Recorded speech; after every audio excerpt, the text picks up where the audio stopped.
Hangi şey bu? Yapıyorsa sağ olsun yapıyor.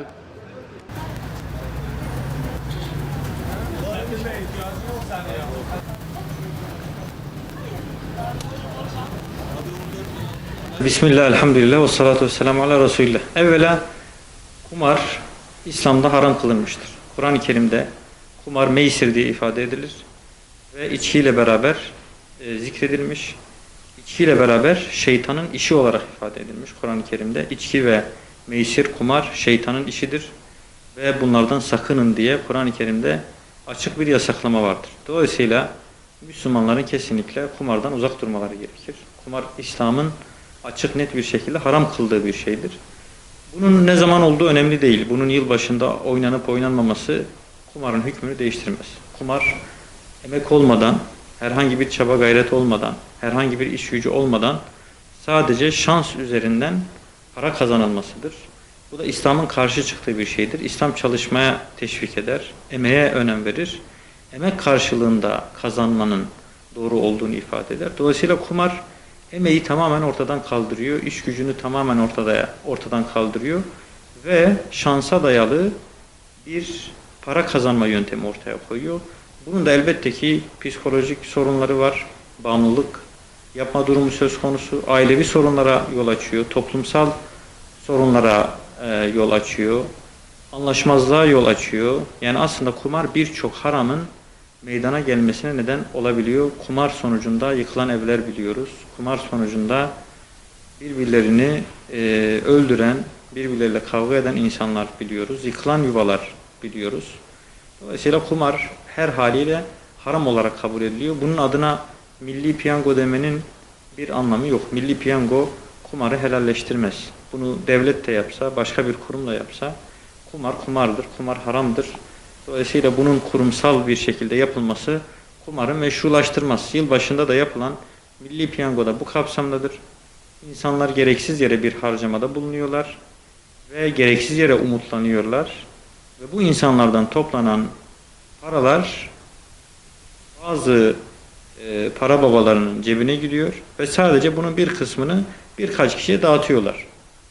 Dolayısıyla burada işte milyonlarca kişi mağdur olurken, üzülürken, o verdikleri paranın karşılığını bulamazken birkaç kişi bunun karşılığında o parayı haksız bir şekilde elde ediyor. Allah-u Teala Kur'an-ı Kerim'de birbirlerinizin mallarını haksız yere yemeyin diyor. Dolayısıyla bu bir haksızlıktır. Bu bir sebepsiz zenginleşmedir ki kumar hukukta da meşru kabul edilmeyen bir şeydir. İşin garip tarafı devlet bir taraftan yasalarla kumarı yasak kabul ederken diğer taraftan bunu kurumsallaştırıp milli piyango adıyla meşrulaştırıyor. Dolayısıyla kumarın her türlüsü haramdır ve çok ciddi zararları vardır ve Müslümanların bundan uzak durmaları gerekir. Elbette yılbaşı Müslümanlara ait bir yılbaşı değil. Bu Hristiyanlara ait bir yılbaşı. Onların kutladıkları bir bayram. Müslümanların iki bayramı vardır. Ramazan bayramı ve Kurban bayramı. Ve bir de Müslümanların esas aldıkları bir hicri takvim vardır ve hicri yılbaşı vardır. Dolayısıyla Hz. İsa'nın doğumu olarak ifade edilen miladi yılı Müslümanlara ait bir şey değil. Ki zaten bunun Hz. İsa'nın doğumuna ait olduğu da kesin değil. Aksi takdirde Hz. İsa da bizim peygamberimizdir. Hz. İsa da Müslümandır elbette. Bir Müslümanın yılbaşının sembollerini kullanması ve bunu paylaşması ve yılbaşına sevilmesi İslam'a uygun bir durum değildir. Yılbaşı emperyalistlerin aslında kültürel işgallerinin bir sonucudur.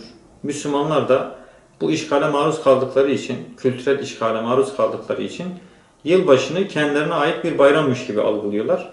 Ancak yılbaşına ait sembollerin kesinlikle Müslümanlar tarafından kullanılması ve yılbaşına sevinilmesi, bunu bir bayram olarak telakki etmek elbette ki doğru bir şey değildir. Müslümanların iki bayramı vardır. Kurban bayramı ve Ramazan bayramı. Gayrimüslimler elbette ki yılbaşını kutlayabilirler. Onlar bu anlamda özgürdürler. Ki İslam tarihi boyunca günümüze kadar gayrimüslimler bu yılbaşını kutlamışlardır. Ancak Müslümanlara ait olmayan bir bayramı kültürel işgalin etkisiyle kültürümüze sokulmaya çalışan böyle bir kutlamayı yapmak elbette ki Müslümana yakışmaz. Yılbaşı kültürel işgalin bir sonucu olarak ve insanları yozlaştırmak anlamında bir araca dönüşüyor ne yazık ki. Yılbaşı günahların işlendiği, fuhuşun ayyukaya çıktığı, içkinin aşırı bir şekilde tüketildiği bir güne dönüşüyor ne yazık ki. Aslında bu da yılbaşının iyi niyetle kutlanan bir bayram olmadığını, Müslümanları, insanları yozlaştırmak için bir araç olarak kullanıldığını gösteriyor. Dolayısıyla gençlerimizi yılbaşına karşı ve yılbaşı kutlamalarına karşı korumamız gerekiyor. Ne yazık ki gençler bu geceyi bir fırsata, bir bahaneye dönüştürerek günahlara bulaşabiliyorlar. Ve sanki normal zamanlarda yapılması haram olan şeyler bu gece helal oluyormuş gibi davranıyorlar. Elbette gençlerimizi bu tür şeylere karşı korumalıyız. Yılbaşına karşı ne kadar hassas olursak, gençlerimizi yılbaşı kutlaması olarak değerlendirilecek şeylerden ne kadar uzak tutarsak, onları günahtan ve ahlaki yozlaşmadan o kadar muhafaza etmiş oluruz. Yılbaşı bizim kültürümüze ait bir şey değil. İslam'a uygun bir kutlama değil. Dolayısıyla çocuklarımızı yılbaşı kutlamalarına karşı ve yılbaşının meydana getireceği ahlaki yozlaştırmalara karşı korumak istiyorsak, gençlerimizin imanını güçlendirmeliyiz. Evvela onları imani anlamda yetiştirmeliyiz. Onlardaki imani duyguları güçlendirmeliyiz ve onlarda Allah sevgisi oluşturmalıyız. Kalplerinde Allah sevgisi meydana getirmeliyiz.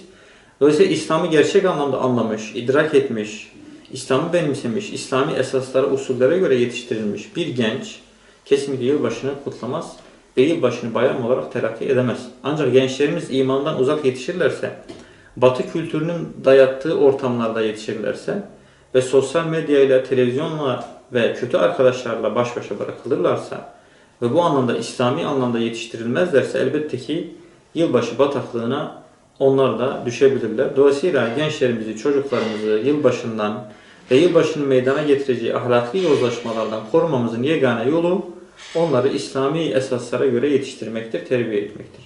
Dolayısıyla biz İslam'ı ne kadar yaşarsak kendi ailemiz içerisinde, İslami anlamda çocuklarımıza ne kadar örnek olursak, çocuklarımızın da yılbaşı diye bir gündemi olmaz ve yılbaşını bayram olarak kabul etmezler elbette ki. Burada çocuk eğitiminin çok ciddi önemi var. Mesele yılbaşı değil, aslında mesele Batı kültürünün bize yapılan dayatmalarıdır.